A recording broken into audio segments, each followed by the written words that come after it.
معزز سامعین کرام، السلام علیکم ورحمۃ اللہ وبرکاتہ۔ نحمده ونصلي على رسوله الكريم، اما بعد فاعوذ باللہ من الشیطان الرجیم، بسم اللہ الرحمن الرحیم۔ یا ایھا الذین آمنوا اتقوا اللہ وکونوا مع الصادقین۔ آمنت باللہ صدق اللہ مولانا العظیم وبلغنا رسولہ النبی الامین المتین المکین المختار الکریم، ونحن على ذلك لمن الشاهدين والشاكرين والذاكرين والحافظين والواصفين والحامدين، والحمد لله رب العالمين۔ قال الله تعالى في شان حبيبه ونبيه مخبرا وآمرا، إن الله وملائكته يصلون على النبي يا أيها الذين آمنوا صلوا عليه وسلموا تسليما، اللهم صل على سيدنا ومولانا محمد معدن الجود والكرم وآله الكرام وابنه الكريم وبارك وسلم۔ عزیزان ملت اسلامیہ، خطبہ مسنونہ کے بعد میں نے جس آیت کریمہ کی تلاوت کی ہے، اللہ رب العزت ارشاد فرماتا ہے، یا ایھا الذین آمنوا اتقوا اللہ، اے وہ لوگ جو ایمان لائے، اتقوا اللہ، اللہ سے ڈرو، وَكُونُوا مَعَ الصَّادِقِينَ، اور سچوں کے ساتھ ہو جاؤ، سچوں کا دامن تھام لو۔ آپ اس آیت کریمہ میں غور فرمائیں، اللہ نے پہلے کیا ارشاد فرمایا؟ فرمایا اللہ سے ڈرو، اور اس کے بعد ڈائریکٹ فرمایا اور سچوں کے ساتھ ہو جاؤ۔ پتہ یہ چلا کہ اگر اپنے دل کے اندر خشیت ربانی کا نور پیدا کرنا ہے، اگر اپنے سینے کو خشیت ربانی سے معمور کرنا ہے، اگر اپنے سینے کو خوف خدا سے لبریز کرنا ہے، تو ہمیں اللہ والوں کا دامن تھامنا ہوگا، اس لیے کہ یہ اللہ والے ہمیں اللہ والوں کی بارگاہ میں پہنچا دیں گے، یہ اللہ والے ہمیں مصطفیٰ کریم کی بارگاہ میں پہنچا دیں گے، یہ اللہ والے ہمیں خداوند قدوس کی بارگاہ میں پہنچا دیں گے۔ اس لیے ہمیں ان اللہ والوں کا دامن تھامنا ہے، اور اگر ہم نے ان کا دامن تھام لیا، اللہ رب العزت ہمارے دلوں کے اندر، ہمارے سینے کے اندر اپنی خشیت کا نور پیدا فرما دے گا۔ عزیزان ملت اسلامیہ، اسی بنیاد پر ہم اہل سنت و جماعت الحمدللہ ثم الحمدللہ، ہم اپنی قسمت کے اوپر جتنا بھی ناز کریں یہ کم ہے، کیونکہ اللہ رب العزت نے ہمیں اپنے محبوبوں کا ذکر کرنے والوں میں سے بنایا، اور الحمدللہ ثم الحمدللہ جو غیر ہے، جو اعداء ہے، اللہ والوں کے دشمن ہیں، اللہ نے ہمیں کوسوں ان سے دور رکھا ہے۔ ہم اللہ کا جتنا بھی شکر ادا کریں وہ کم ہے کہ اللہ نے ہمیں یہ نعمت عطا فرمائی کہ ہمیں مصطفیٰ کے غلاموں کا غلام بنایا۔ الحمدللہ، میرے امام خود فرماتے ہیں، لحد میں عشق رخ شے کا داغ لے کے چلے، اندھیری رات سنی تھی چراغ لے کے چلے، اور تیرے غلاموں کا نقش قدم ہے راہ خدا، وہ کیا بہک سکے جو یہ سراغ لے کے چلے۔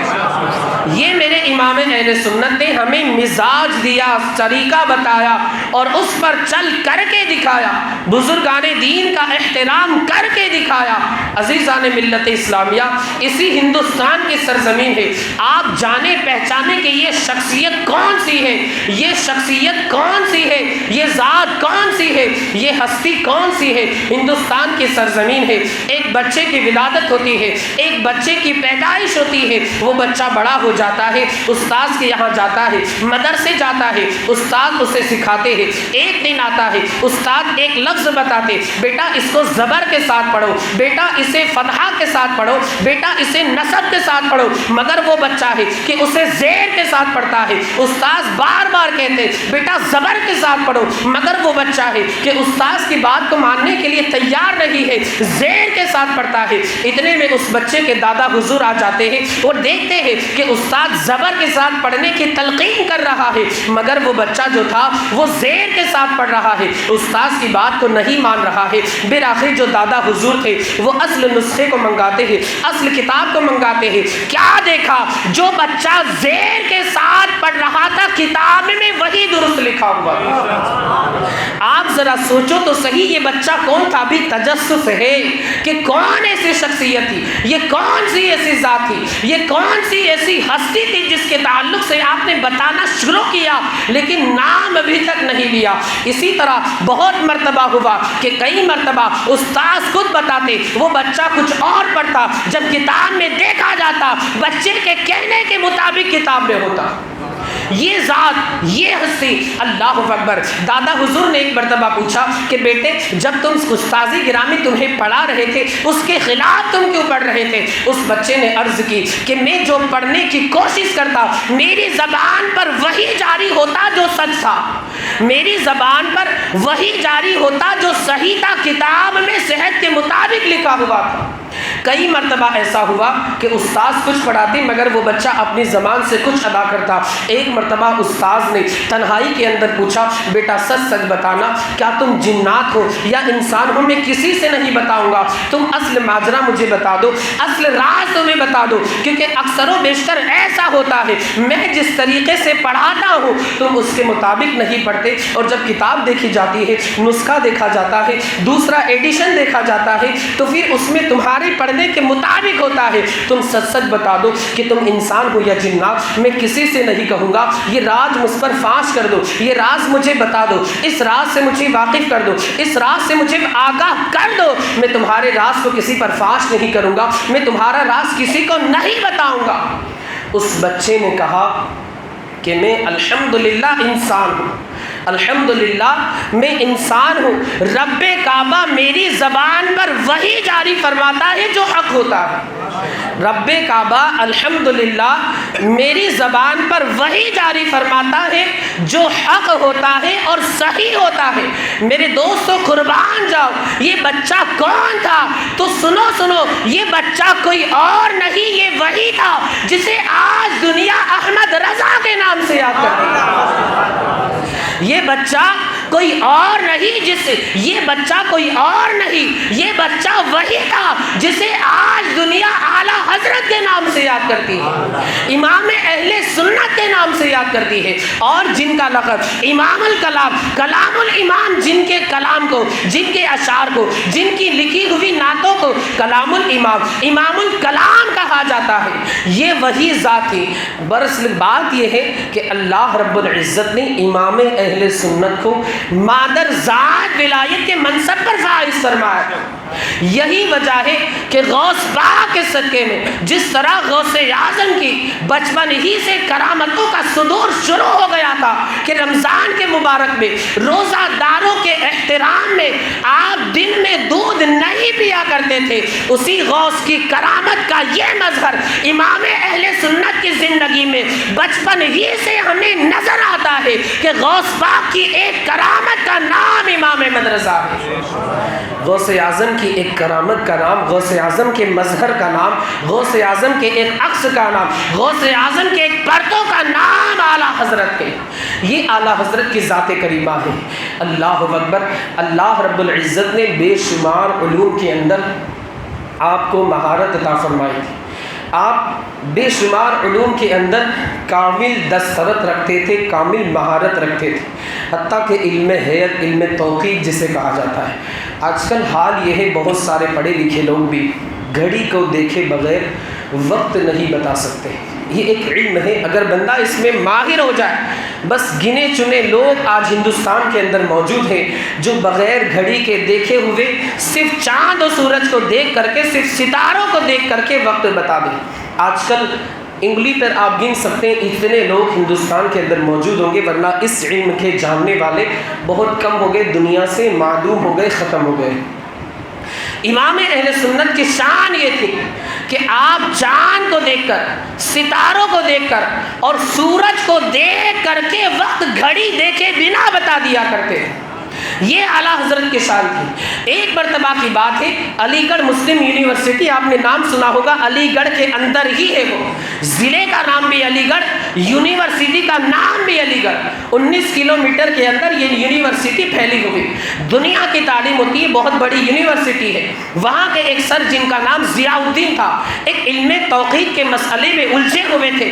اعلیٰ حضرت کی بارگاہ میں پہنچتے ہیں، عرض کرتے ہیں ایک علم توحید کا مسئلہ ہے، لیکن میں یہاں اسے بیان نہیں کروں گا کہ عالموں کا یہ کام نہیں ہے. میرے امام نے فرمایا اچھا ذرا بتاؤ تو صحیح، تمہارا مسئلہ کیا ہے، ذرا میرے سامنے پیش کرو، تمہارا مسئلہ کیا ہے. وہ سر ضیاء الدین نے کہا کہ یہ تمہارے سامنے بیان کرنے لائق نہیں ہے، یہ عالموں کا کام نہیں، یہ مولانا لوگوں کا کام نہیں ہے، یہ مفتیان نظام کا کام نہیں ہے. میرے امام نے فرمایا اچھا ذرا بتاؤ تو صحیح، اگرچہ ہمارا کام نہیں ہے لیکن آپ ذرا دکھاؤ تو صحیح، آپ بتاؤ تو صحیح، آخر وہ چیز کیا ہے. سر ضیاء الدین نے وہ مسئلہ بتایا. امام اہل سنت نے بغیر کتاب دیکھے پورا مسئلہ زبانی بتا دیا. امام اہل سنت نے پورا مسئلہ علم توحید، علم حیات، چاند و سورج کو دیکھ کر کے وقت بتانا بہت پیچیدہ مسئلہ تھا، بغیر کتاب کو دیکھے، بغیر صرف اور صرف خدا داد صلاحیت کی بنیاد پر امام اہل سنت نے تسلی بخش، تشفی بخش جواب ان سر کو عنایت فرما دیا. یہ اعلیٰ حضرت کی شان اور کرامت. وہ کہتے ہیں سر ضیاء الدین کہ آپ نے تو چٹکیوں کے اندر ہی میرا مسئلہ حل کر دیا، بغیر کتاب کو دیکھے، بغیر مطالعہ کیے، بغیر اسٹڈی کیے. آپ سچ پوچھو تو میں اس مسئلے کے لیے ہندوستان کے باہر کا سفر، یعنی میں جرمنی جانے والا تھا.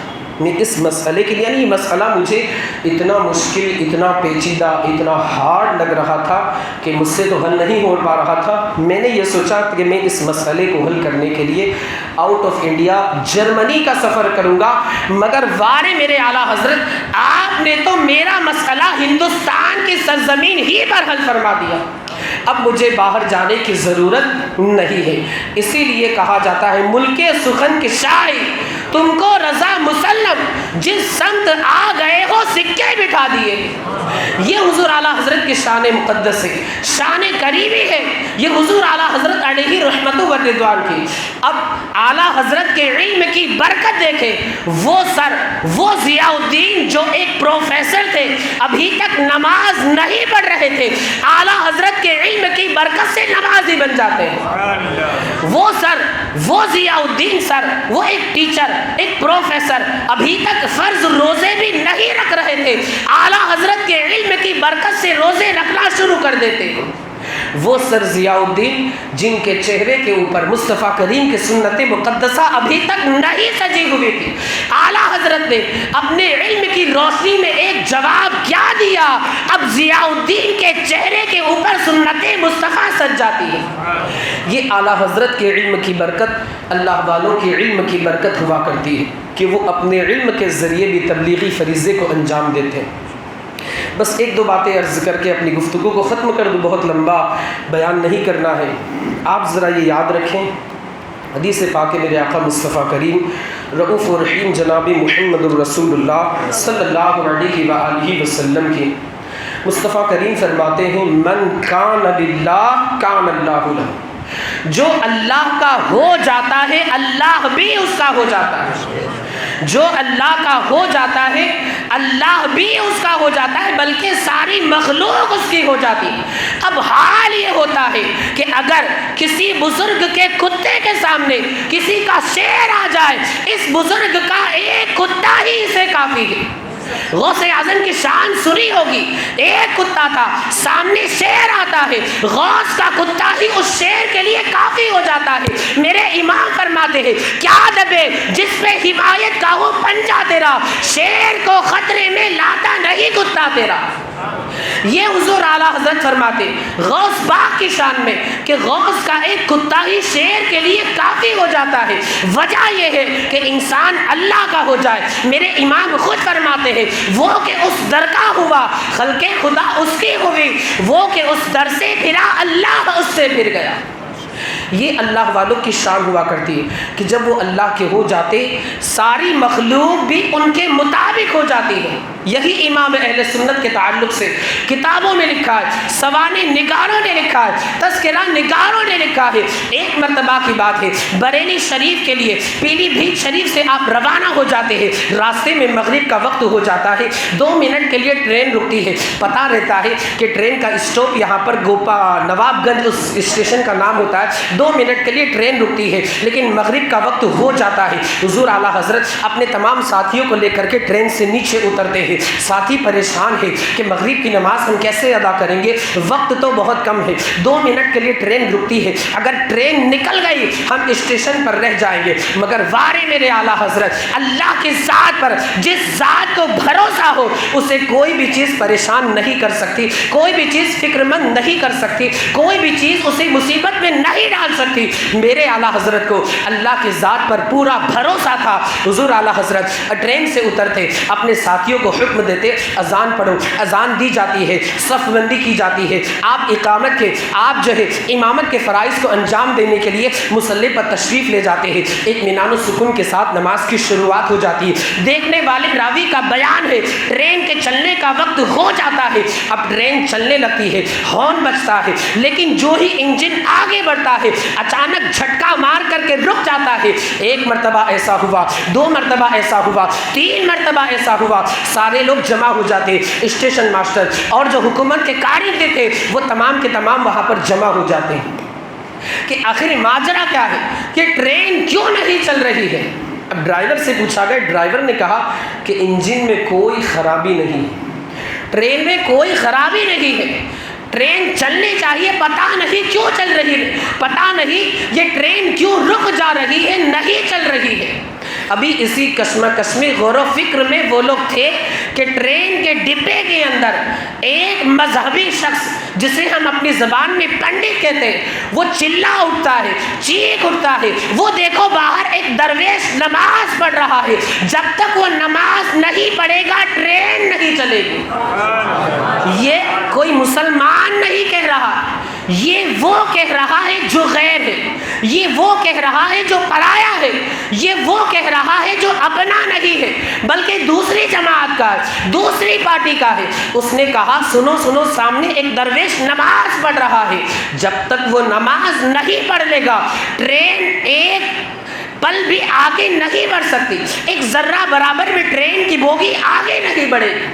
اب جب لوگوں نے سنا تو حضور اعلیٰ حضرت کے ارد گرد لوگ جمع ہو گئے. آپ اطمینان کے ساتھ نماز پڑھ رہے تھے، کوئی فکر کوئی ٹینشن نہیں تھا، کیونکہ یقین تھا اللہ کی ذات کے اوپر.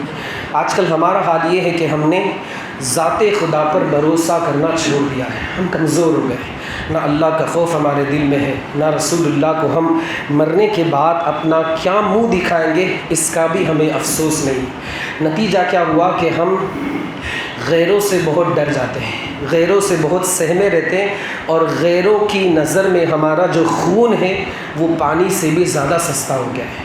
حقیقت میں یہی ہے، آپ دیکھیں ہمارا جو خون ہے وہ پانی سے بھی زیادہ سستا ہو گیا ہے. وجہ کیا ہے کہ ولا تہنوا ولا تحزنوا وانتم الاعلون ان کنتم مؤمنین. سچے پکے مسلمان بن جاؤ، اگر تم سچے مسلمان بن گئے تم ہی غالب رہو گے، تم ہی کامیاب رہو گے. اور کسی ماں نے ایسا مائی کا لال جنا ہی نہیں جو تمہاری جانب آنکھ اٹھا کر کے دیکھ سکے. اگر تم سچے مسلمان بن گئے، بس شرط یہ ہے کہ کامل مسلمان بن جاؤ، کامل مومن بن جاؤ، صحابہ کے طریقے کو اپنا لو، مصطفیٰ کریم کے نقش قدم پر چلنا شروع کر دو.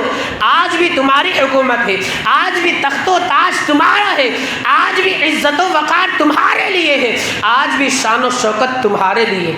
لیکن مسلمان جو ہے حسینی کردار کو اس نے چھوڑ دیا ہے، غفلت کی چادر تان کر کے وہ سو گیا ہے. اللہ ہماری قوم کو نیک ہدایت عطا فرمائے، امام حسین کا کردار نبھانے کی، ادا کرنے کی توفیق رفیق عطا فرمائے. میں عرض کر رہا تھا وہ پنڈت چیخ کر کے کہتا ہے جب تک وہ درویش نماز نہیں پڑھ رہے گا ٹرین نہیں چلے گی. اب لوگ جمع ہو جاتے، حضور اعلیٰ حضرت اطمینان کے ساتھ نماز سے فارغ ہوتے ہیں، اپنے تمام ساتھیوں کے ساتھ ٹرین کے اندر سوار ہو جاتے، جو ہی سوار ہوتے ہیں اب ڈرائیور نے ٹرین چلانے کی کوشش کی، فوراً ٹرین روانہ ہو جاتی ہے۔ یہ اللہ والوں کی کرامت۔ آپ ٹرین کے تابع نہیں تھے بلکہ ٹرین آپ کے تابع تھی۔ یقیناً جو بندہ اللہ کا ہو جاتا ہے، ٹرین تو بہت دور کی بات ہے، ساری مخلوق اس کی مرضی کے مطابق ہو جاتی ہے۔ یہ اللہ والوں کی شان ہوا کرتی ہے۔ تو ہمیں ان بزرگان دین کے نقش قدم پر چلنے کی ضرورت ہے۔ بس آخری بات عرض کر کے اپنی گفتگو کو ختم کر لوں۔ ایک حدیث پاک ہے، چونکہ حضور اعلیٰ حضرت کی جو زندگی ہے مکمل حدیثوں کی روشنی، آپ یہ سمجھ لیجئے حدیثوں کے سائے میں گزری ہے۔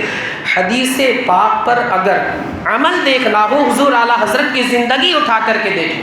ایک حدیث پاکی امام جلال الدین سیوطی نے بھی اسے نقل کیا ہے کہ جب نیک مومن کا آخری وقت آتا ہے، جب نیک مومن کا متقی پرہیزگار اس کا آخری وقت آتا ہے، تو جب وہ نگاہ اٹھاتا ہے سامنے اسے نوری مخلوق یعنی فرشتے نظر آتے ہیں۔ اس کا آپ دوسرا مفہوم دیکھیں، اگر کوئی بدکار ہے، کوئی بہت گناہ گار ہے، تو اس کے سامنے اسے فرشتے تو نظر آتے لیکن وہ عذاب کے فرشتے ہوتے۔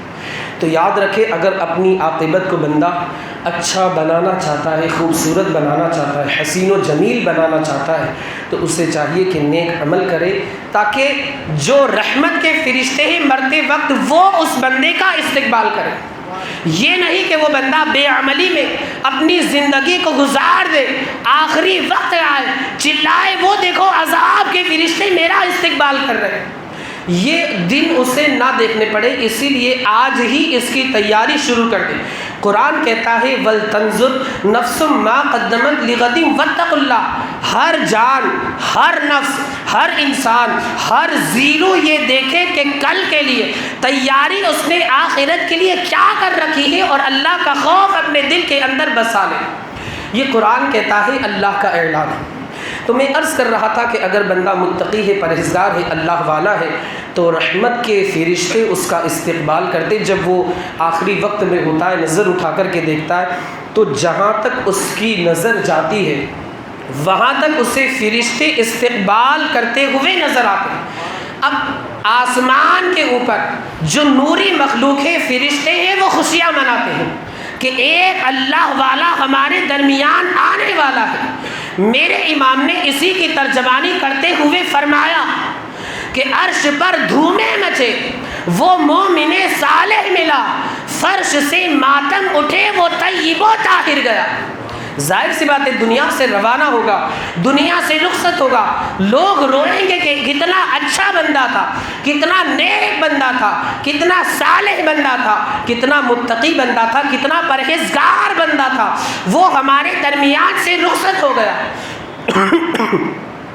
لوگ افسوس کریں گے، روئیں گے اور آہ وزاری کریں گے، گریہ وزاری کریں گے، لیکن عرش کے اوپر فرشتے جو ہے وہ خوشیاں منائیں۔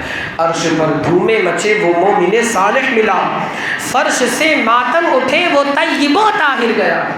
یہ حال ہوتا ہے مرد مومن کا جب وہ کامل مومن مصطفیٰ کریم کی سنت کے مطابق زندگی کے شب و روز گزار کر کے اس دنیا سے رخصت ہوتا ہے۔ لیکن اگر بندہ بہت پہنچا ہوا ہے، اگر بندہ واقعی اللہ والا ہے، اگر بندہ مومن کامل ہے، اگر بندہ مصطفیٰ کریم کی سنتوں کے مطابق زندگی کے شب و روز گزارتا ہے، اگر بندہ ولی کامل ہے، تو اس کا استقبال نوری مخلوق تو بہت دور کی باتیں خود مصطفیٰ کریم استقبال فرماتے ہیں۔ یہ اللہ والوں کی شان ہوا کرتی ہے۔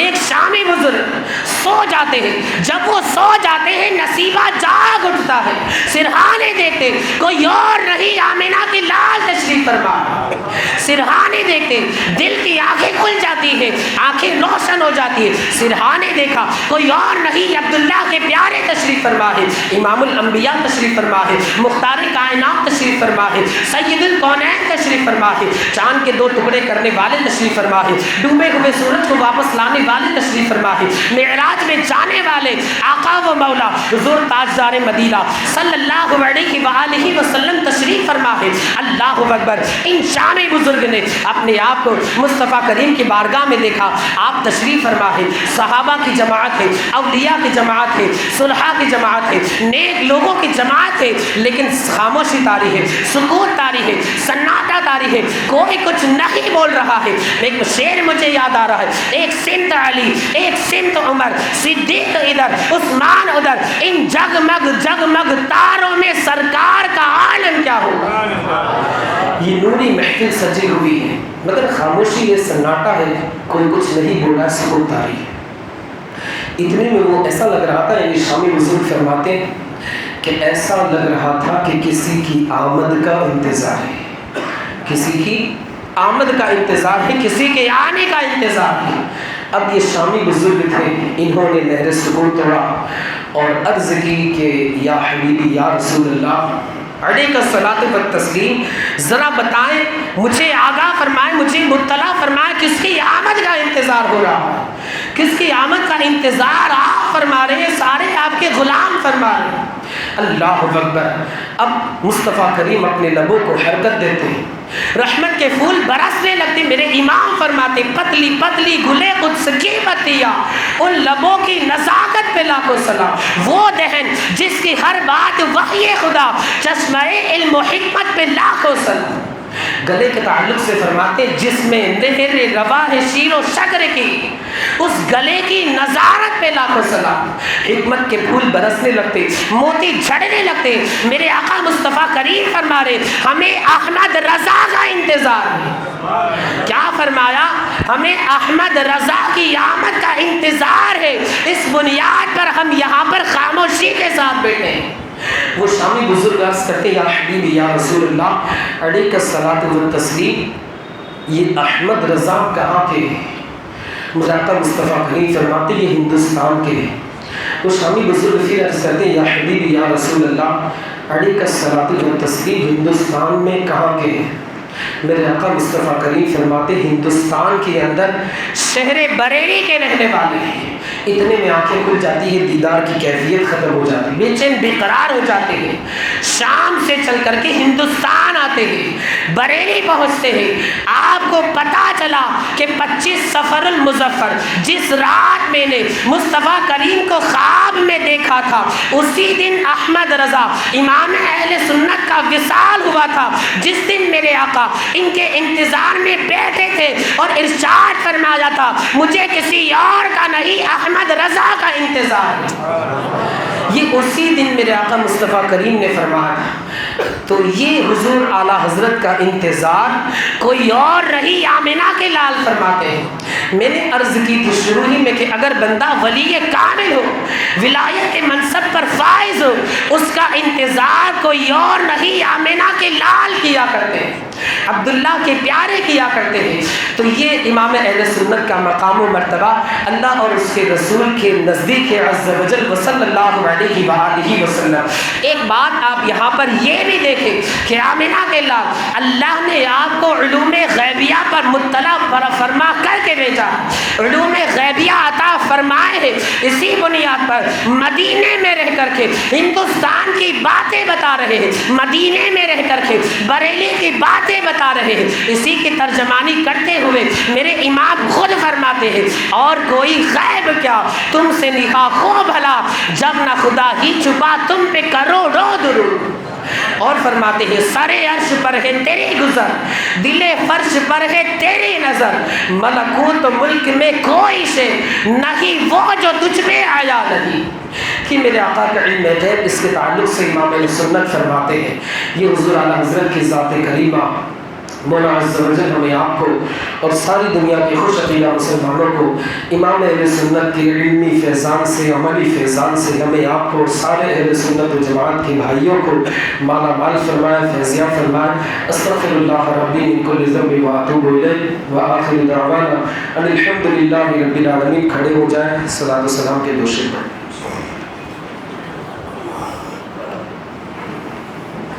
مصطفیٰ جانی رحمت